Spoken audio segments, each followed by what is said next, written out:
신규 확진자 수가 사흘째 두 자릿수를 유지하고 있습니다. 정부는 일단 반가운 소식이라면서도 여전히 불안 요인이 많다고 강조했습니다. 네, 이런 가운데 독감 무료 예방접종 사업이 중단돼 우려를 낳고 있습니다. 전문가의 분석 들어보겠습니다. 이형민 연세대 세브란스병원 진단검사의학과 교수 나오셨습니다. 어서 오십시오. 네, 안녕하세요. 교수님, 신규 확진자 수가 사흘 연속 지금 두 자릿수를 유지를 하고 있는데 일단은 긍정적인 신호로는 봐도 되겠죠? 예, 맞습니다. 매우 다행스럽게 지금 생각을 하고 있는데요. 이제 신규 확진자 숫자는 사흘 연속 두 자릿수였고 어제 61명의 신규 확진자가 보고가 되었습니다. 그중에 이제 국내 발생은 51명이었고 해외에서 10명이 유입이 됐는데 국내 발생 현황을 조금 더 자세하게 보시면은 서울, 경기, 인천이 각각 20명, 14명, 2명으로 수도권만 36명이었고요. 그다음에 이제 지방 같은 경우에는 부산을 포함한 경상도권에서 한 11명 정도가 나왔습니다. 네. 이게 좀 특징적이고, 그다음에 이제 강원도하고 충북에서 각각 이제 2명씩 환자가 나온 것이 특징이라고 볼 수가 있겠습니다. 예, 일단 신규 확진자 수 자체가 줄고 있다는 건 긍정적으로 볼 수는 있겠습니다만은 여전히 감염 경로를 알 수 없는 비율이 20% 중반에서 머물고 있잖아요. 내려오지 않는 이유는 뭐라고 볼 수 있습니까? 그 여러 가지가 있을 것 같은데요. 일단 신규 확진자 숫자가 줄은 거는 이런 그 전반적인 규모 자체도 굉장히 긍정적인데 어느 정도로 이제 줄었냐면은 우리가 가장 많이 확진자가 생겼던 게 8월 23일에서 8월 29일이거든요. 네. 이때는 거의 일주일간 매일 평균 331명이 생겼고 수도권에서만 253.9명이 생겼는데 이 숫자가 9월 13일에서 9월 19일이 됐더니 107명, 그다음에 84명 정도로 많이 감소를 했습니다. 그래서 굉장히 긍정적인 걸로 보이는데 말씀 주셨던 것처럼 아직까지도 감염 경로를 확인할 수 없는 그런 감염은 아직도 높은 비중을 보여주고 있거든요. 여기에는 아마 여러 가지 이유가 있을 겁니다. 예. 첫 번째 이유로는 우리가 이제 이런 감염 경로를 알 수 없는 감염이 늘어나게 된 데는 아무래도 서울 도심 집회와 관련된 확진자를 다 찾지 못한 게 굉장히 크거든요. 그런데 이 그룹과 관련된 확진자가 계속 지금도 나오고 있습니다. 그저께 같은 경우도 서울 도심 집회 관련 확진자가 그 3명인가 4명 정도 지금 확진이 됐거든요. 그러니까 이런 분들이 계속 그 방역에 협조하지 않으면서 지역사회에서 감염을 이렇게 전파하고 있는 양상이 지속되고 있는 게 하나가 있고요.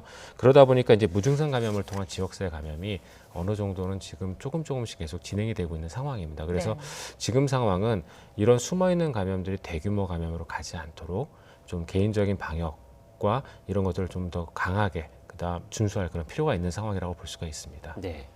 지금 추석 연휴가 얼마 남지 않았지 않습니까? 방역 당국도 그래서 긍정적인 그 수치, 긍정적인 신호는 맞지만 아직은 불안한 상황이다라고 평가를 하고 있는 것 같은데 어느 정도 수준이 돼야지 안정적이라고 볼 수 있을까요? 일단 그 숫자에 대해서 저희가 이제 특정 짓기는 아마 어려울 것으로 생각이 됩니다. 무조건 낮으면 낮을수록 좋거든요. 그런데 그럼에도 불구하고 저희가 만약에 어느 정도 수준이다라고 얘기를 하게 된다면은 일단 우리가 4월에서 5월 달에 그 사회적 거리두기에서 생활 방역으로 전환될 때 예. 그때 기준으로 잡았던 선이 아마도 그 하나의 예가 될 것 같은데요. 그 당시에 저희가 기준으로 삼았던 게 하루에 발생하는 코로나19 확진자 수 50명. 이 기준이었고요. 그다음에 발생한 환자 중에서 감염 경로를 확인할 수 없는 감염이 5% 미만인 경우 그렇게 잡았었습니다. 예. 근데 그렇게 잡은 이유가 하루에 50명이 신환이 발생해야 우리 의료 체계 안에서 그 안에서 생기는 중환자들을 아무런 무리 없이 치료할 수 있기 때문에 그 선을 잡았던 거였거든요. 그리고 또 감염 경로를 확인할 수 없는 감염도 그 정도 수준이 돼야지만 우리가 이러한 감염이 어떤 집단 감염 형태로 나타나더라도 충분히 이런 것들을 우리가 다룰 수 있다고 생각을 했기 때문에 그 선으로 잡았는데 네. 지금 현재는 거의 이제 환자 숫자는 그때 정했던 기준에 거의 다 다가왔습니다. 이제 60명대 정도 됐으니까. 하지만 아직까지도 저희가 지금 계속 얘기했듯이 감염 경로를 확인할 수 없는 감염이 많다라는 게 굉장한 불안 요소입니다.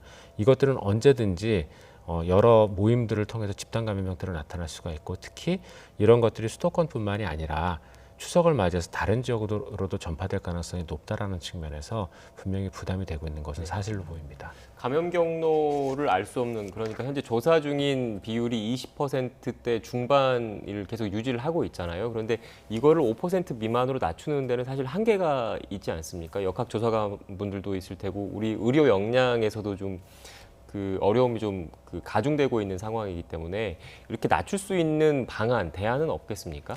그러니까 이 감염 경로를 확인할 수 없는 감염이라고 부르는 거는 우리가 확진자가 생겼는데 그 사람의 주변을 조사를 해봐도 알 수 없는 어느 사람이 이제 이 사람에게 전파했는지 알 수 없는 경우거든요. 사실 이런 경우는 어떻게 보면 이제 지금 우리가 하고 있는 방역 정책의 한계 때문이기도 한데 그러다 보니까 이런 것들을 낮추기 위해서 저희가 하는 게 사회적 거리두기입니다. 그러니까 사회적 거리두기라는 거는 전반적인 사회 이동 자체를 통제함으로써 이러한 감염이 전파될 수 있는 여지 자체를 차단해 버리는 거거든요. 그래서 그동안 저희가 사회적 거리두기를 2.5단계, 근데 지금도 2단계로 수행을 하고 있지만 이러한 사회적 거리두기가 굉장히 일면 잘 된 점도 있습니다. 왜냐하면 저희가 3단계까지 가지 않고도 사람들이 많이 모이는 시설에 대한 어떤 집중적인 거리두기를 시행을 함으로써 분명히 환자를 많이 낮춘 거는 맞거든요. 맞는데 반면에 이러한 사회적 거리두기의 이동에 대한 제한 폭은 우리가 원했던 그런 목표까지는 다다르지는 못했거든요. 네. 그러다 보니까 전반적인 환자의 그 감소 폭은 지속적으로 감소는 이루어지고 있는데 반해서 이러한 깜깜이 감염이라고 부를 수 있는 즉 감염 경로를 알 수 없는 감염이 더 이상 전파되지 않도록 차단할 정도까지는 사회적 거리두기가 시행되지 못했기 때문에 이런 감염들이 지금 천천히 줄고 있는 걸로 보입니다. 그래서 아마 이 감염이 줄기 위해서는 앞으로도 시간이 조금 더 필요할 수 있습니다. 예, 기본적으로 사회적 거리두기가 중요하다라는 말씀을 해주셨고요. 진단 검사의 그 규모를 지금보다 확대하기 위해서 뭐 자가 진단 키트 혹은 신속 진단 키트의 도입의 필요성도 여러 번 제기가 됐었는데 일단 자가 진단 키트랑 신속 진단 키트가 다른 개념인 거잖아요. 예, 이게 맞습니다. 어떤 원리인지 좀 설명을 해주시죠. 일단 이 이슈에 대해서는 아마 제가 진단검색과 전문이다 보니까 제일 이쪽에 가까운 전문 분야일 것 네. 같은데요. 자가진단 키트라는 거는 이제 본인이 검사할 수 있는 형태로 만들어진 걸 얘기를 합니다. 그게 이제 아주 대표적인 얘가 이제 임신 진단 같은 것들을 본인이 사서 할 수 있지 않습니까? 그런 것들을 우리가 자가진단 키트라고 하고요. 신속 진단 키트라는 거는 이게 자가진단이 됐건 아니면 남이 진단을 해주건 빠른 시간 안에 결과를 볼 수 있게 만들어진 것들을 얘기를 합니다. 이제 지금 쓰고 있는 응급선별 신속 진단 키트처럼 이제 그 PCR 형식으로 이루어진 것들도 있을 거고 이게 자가진단 형태로 아마 이루어진 것들도 있을 것 같긴 합니다. 근데 이 두 가지는 다른 개념이라 혼용될 수도 있고 서로 별개로 나올 수도 있는데요. 예. 문제는 이제 이러한 자가진단 키트 형태로 만들어진 것들의 가장 큰 문제가 저렴하고 빠르게 검사를 할 수 있지만 결과가 되게 부정확합니다. 얼마나 부정확하냐 하면은 우리가 이런 검사의 특성을 나타내는 여러 가지 용어 중에 이제 민감도란 말이 있습니다. 환자가 있으면 얼마나 정확하게 이제 진단할 수 있느냐는 뜻인데 예. 절반 이상을 놓칠 수가 있거든요. 그렇게 되면은 나는 검사했는데 음성이라고 생각하고 그 사람 돌아다니게 될 거거든요. 그러면 아까 말씀드렸던 감염 경로를 확인할 수 없는 감염을 점점 더 전파할 거기 때문에 큰 문제가 될 수가 있습니다. 네, 알겠습니다.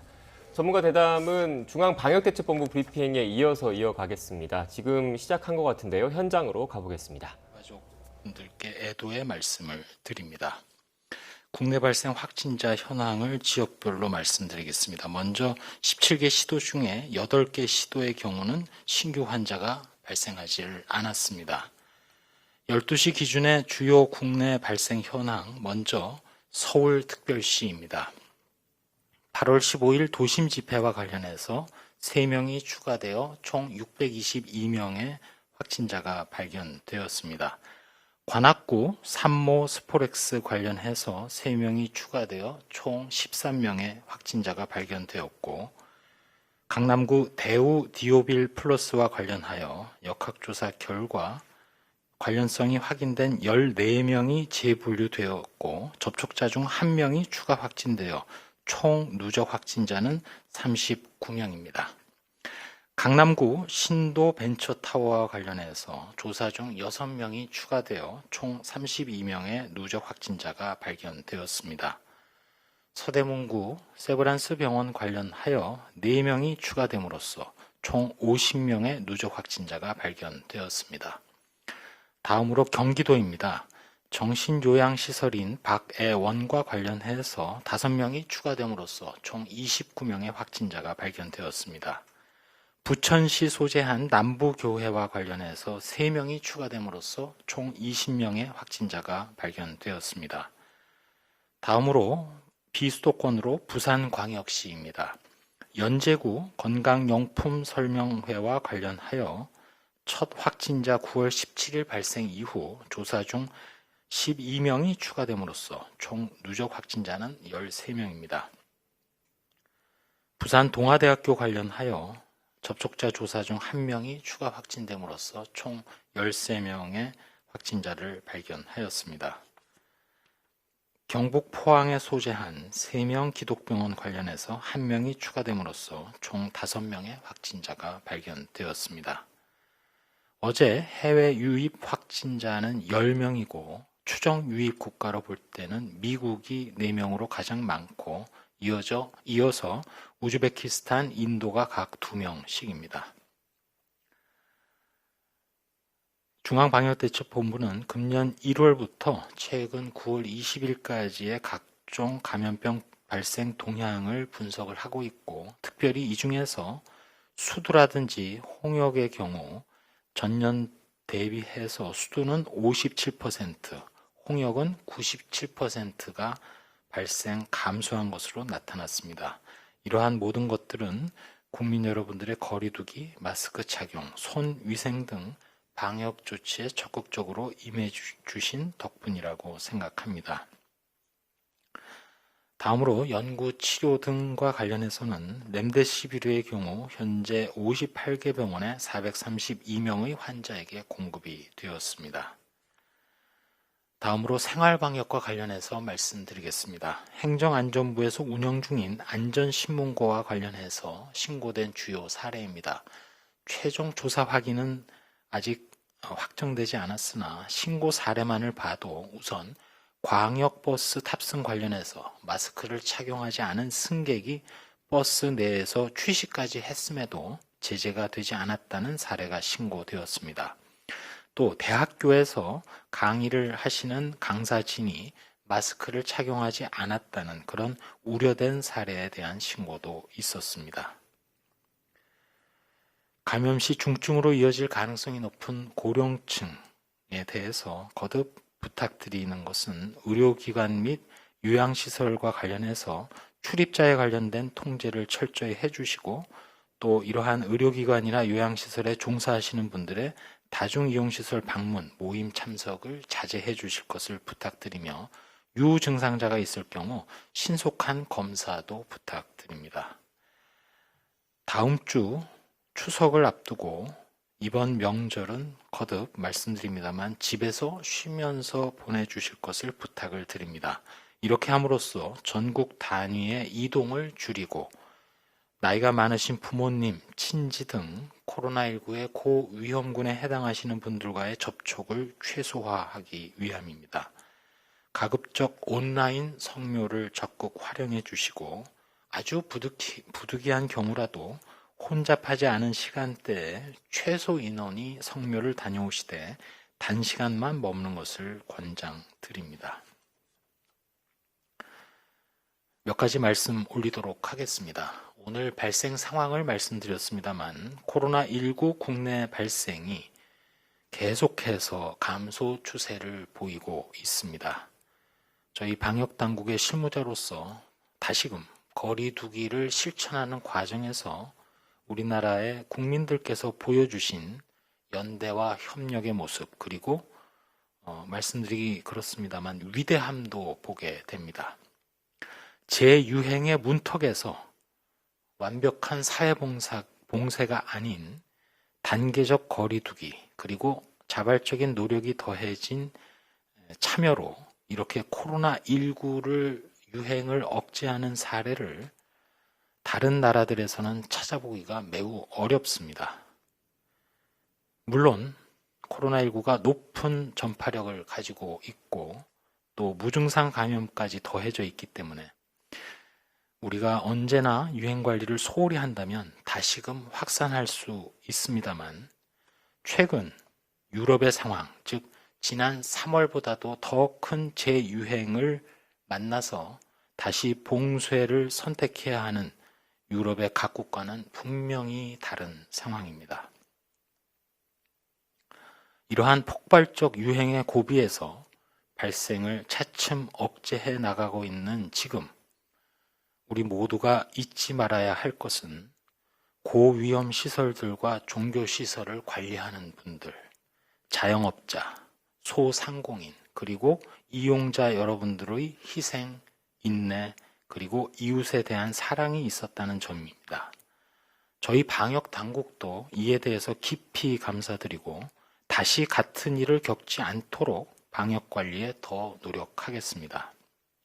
다만 지난주 변화된 전국 2단계 거리 두기의 영향이 앞으로 어떻게 반영될지, 또 추석 연휴에 대규모 인구 이동이 생긴다면 감염 전파의 위험도 따라오기 때문에 오늘 보이신 그런 감소세에 방심하면 안 되겠고 계속 주의가 필요합니다.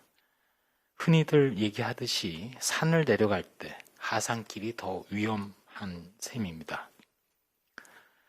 추가로 전문가 검토를 진행하고 있는 재감염 의심 사례의 경우와 관련해서 현재까지는 유전적 변이 자체가 코로나19에 대한 백신이나 또 치료제 개발에 영향을 주는 것은 아니라는 점을 우선 말씀드립니다.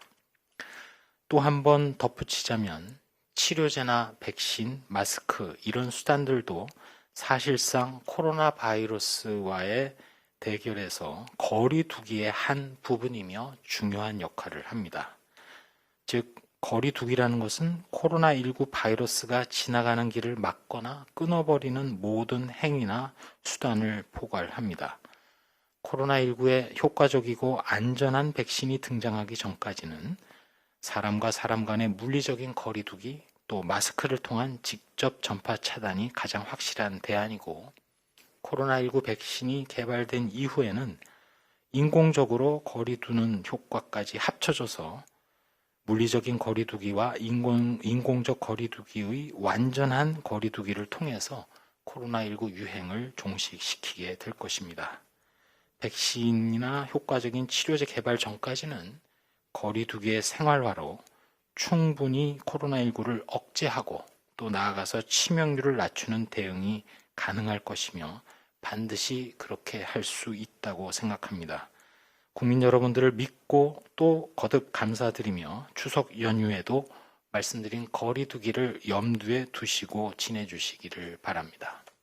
네, 지금부터 기자님들 질문에 답변 드리는 시간 갖겠습니다. 기자단으로부터 받은 첫 번째 질문입니다. 날이 추워지면서 네, 지금까지 중앙방역대책본부 브리핑 들었습니다. 주요 발생 현황 등에 대한 설명이 있었습니다. 이어지는 브리핑과 질의응답은 YTN 유튜브 채널을 통해 확인할 수 있습니다. 네, 그럼 계속해서 전문가와 함께 이야기 나눠보겠습니다. 교수님, 몇 가지 눈에 띄는 감염 사례가 있습니다. 먼저 부산 동아대 부민 캠퍼스 관련해서 확진자가 최소 12명으로 확인이 되고 있는데, 일단 접촉자가 800명이 넘고요. 귀가 조치된 기숙사생 300여 명은 전국 곳곳에 퍼져 있는 상황입니다. 자칫 그러면 안 되겠지만 전국에 또다시 재확산의 어떤 우려가 나오고 있는 것도 사실 아니겠습니까? 예, 맞습니다.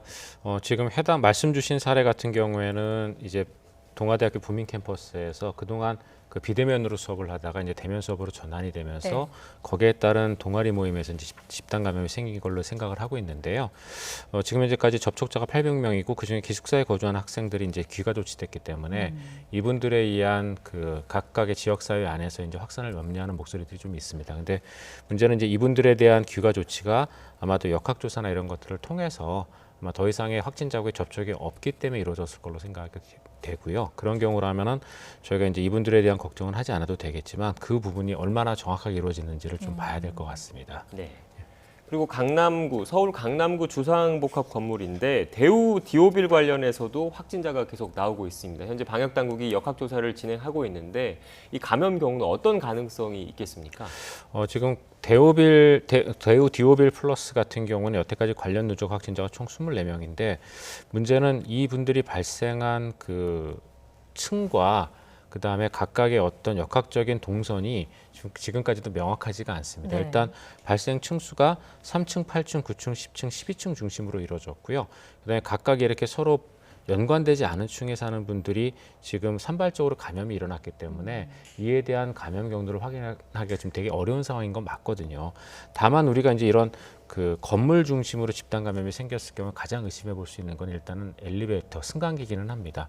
왜냐하면 승강기라고 부르는 공간이 굉장히 좁은 공간이고 여러 사람이 나눠서 이용하는 공간이다 보니까 그 안에서의 어떤 접촉도 의심할 수가 있고 그다음에 승강기 안에서 만약에 기침을 하거나 말을 했을 경우에 확산된 비말이 가라앉기까지는 최소한 30분에서 2시간 정도가 걸리기 때문에 다음번에 승강기를 이용하는 사람에게 또 문제가 될 수도 있거든요. 그다음에 버튼에 대한 직접적인 접촉도 문제가 될 수 있는데 문제는 이런 것들은 전부 다 가능성이고 결국은 이분들이 어떤 역학적인 연결고리를 가지고 있는지는 조사를 조금 더 해봐야지만 알 수 있을 것 같습니다. 예. 지금 그 말씀해주신 대우 디오빌도 강남구에 위치해 있고요. 강남 지역에서 지속해서 산발적인 집단 감염이 이어지고 있는데 특히 유동인구가 많은 지역인 만큼 더 우려가 나오는 거 아니겠습니까? 예, 맞습니다. 이런 코로나19라고 부르는 감염은 특히나 지금까지도 마찬가지지만 결국은 사람과 사람 간의 접촉이 그러니까 전파 경로가 되거든요. 그러다 보니까 접촉이 많으면 잘 전파될 수밖에는 없고 이러한 접촉을 얼마나 잘 차단하느냐, 즉 우리가 안전한 방식으로 접촉을 하게 하던가 아니면 접촉 자체를 차단하는 방식으로 관리를 할 수밖에 없거든요. 네. 그런데 이런 인구 밀집 지역에서는 당연히 이러한 확진자가 이 안에 섞이게 되면은 다른 사람에게 전파할 가능성도 높아지게 됩니다. 그래서 이런 부분에 대해서는 저희가 이제 좀 더 앞으로 주의가 필요할 것으로 생각이 됩니다. 네. 그리고 교수님 오늘 그 앞서 취재기자 통해서도 관련된 내용을 간략하게 전해드리긴 했는데 13세에서 18세 그 독감 예방 접종이 진행될 예정이었습니다. 그런데 이게 전격 중단됐거든요. 그 원인을 다시 한번 좀 설명해 주시죠. 예, 그 원인은 그 백신이 이제 운송 과정에서 백신을 보존해야 되는 그 상태가 있습니다. 그 상태를 이제 우리가 그 보통 냉장 상태로 이제 운반을 하게 되는데 네. 이게 냉장 상태로 유지가 되는 일련의 그 백신의 그 효능을 보존하기 위한, 그다음에 백신의 성능을 보존하기 위한 그런 상태이다 보니까 우리가 콜드 체인이라고 부릅니다. 근데 이 체인 중에 일부의 문제가 생기면서 백신이 이제 상온에 노출된 그러한 사태가 생겼는데요. 이러한 백신 같은 경우에 냉장 상태가 중요한 이유는 백신이라고 부르는 거는 결국 항체를 만들기 위한 항원을 넣어주는 거거든요. 네. 그런데 이런 항원이라고 부르는 거는 결국 단백질 성분이고 이게 어떤 상태에서 어떤 온도에서 어떻게 유지되느냐에 따라서 그 항원성이 변하는 경우들이 일부 있을 수가 있습니다. 그렇게 되면은 이 변한 항원성에 의해서 두 가지 문제가 생길 수가 있는데 첫 번째는 안정성에 문제가 생길 수가 있고 두 번째는 효능에 문제가 생길 수가 있습니다. 예. 그래서 안정성의 문제라는 거는 저희가 흔히 알고 있는 이제 백신의 부작용 같은 것들을 의미할 수가 있고요.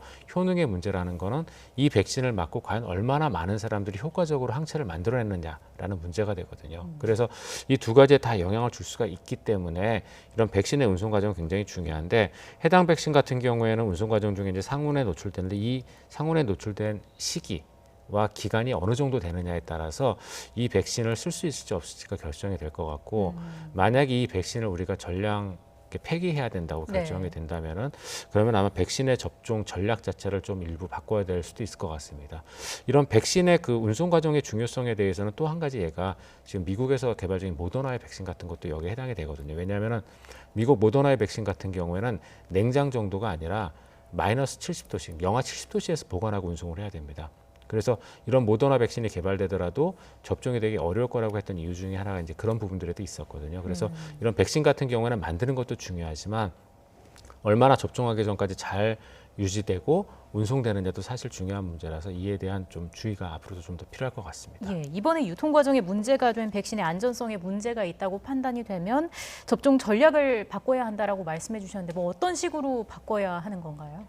일단 지금 현재 올해 같은 경우는 예년에 비해서 저희가 이제 백신 접종 인원을 좀 더 많이 늘려놨거든요. 네. 그 이유가 그 독감하고 코로나19의 이제 동시감염 문제 때문에 그랬는데 그러다 보니까 이제 학생들도 일부 들어와 있고 근데 학생들 같은 경우는 사실 고위험군은 아니거든요. 그런데 이제 이 학생들에게 접종을 하고자 했던 이유가 이 안에서 코로나19가 생겼을 때 이 발열이 뭐 때문에 생겼는지를 우리가 알 수가 없기 때문에 일단 독감을 먼저 예방하자라는 의미로 한 거.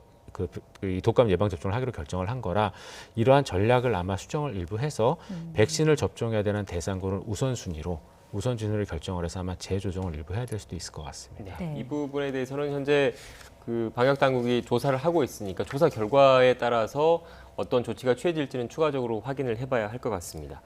교수님 그리고 그 앞서 중앙방역대책본부 브리핑에서도 잠깐 언급이 됐는데 국내에서 재감염 의심 사례가 나왔거든요. 현재 전문가분들이 분석 중인데 크게 두 가지 가능성이 있다고 하더라고요. 일단은 그 중화 항체가 빨리 소멸됐을 경우 그리고 아예 다른 바이러스 유형에 감염됐을 경우 이 두 가지 경우라고 하던데 일단 그 특히 이제 걱정되는 게 아예 다른 바이러스 유형에 감염됐다고 했을 경우에 지금 개발되고 있는 백신이 괜찮겠느냐 이런 걱정이 있거든요. 교수님께서는 어떻게 보십니까? 예, 맞습니다. 그런 부분에 대한 염려가 사실은 전문가 집단에서는 예전부터 있었거든요. 왜냐하면은 지금 현재 개발 중인 백신은 전부 다 초기에 코로나19 초기 유전형을 기반으로 개발이 되고 있는데 우리가 이제 그 이후 나왔던 지유형이라고 부르는 그러한 유전형들은 코로나19 백신의 주요 타겟인 그런 스파이크 단백의 변이가 있는 애들이거든요. 네. 그러다 보니까 이게 과연 효능이 있는지 없는지에 대한 여부를 결정을 하고 넘어가야 되는 게 아니냐라는 지적이 일부 있었지만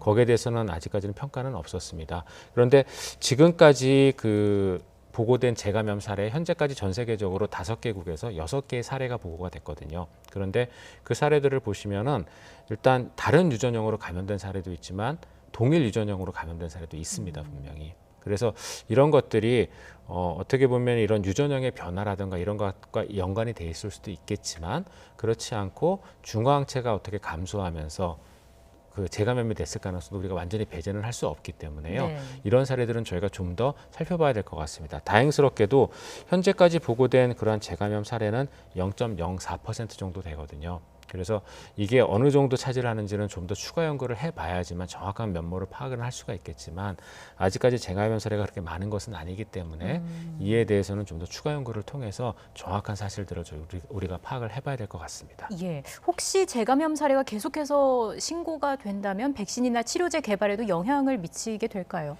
예, 아마 일부 미칠 걸로 생각은 되는데요. 그런데 이제 말씀드렸다시피 이게 유전형이 바뀌는 것 때문에 생기는 거라면은 아마 크게 영향을 미칠 가능성이 많고요. 근데 유전형 때문이 아니라 어떤 우리 몸에서 자연적으로 생긴 중화항체의 어떤 특성이나 이런 부분 때문이라고 한다면은 그때는 아마 다른 방식으로 백신을 조금 개발을 하면은 극복이 어느 정도 될 수도 있을 것 같습니다. 네, 알겠습니다. 네, 지금까지 이형민 연세대 세브란스 병원 진단검사의학과 교수와 함께 이야기 나눴습니다. 교수님 고맙습니다. 고맙습니다.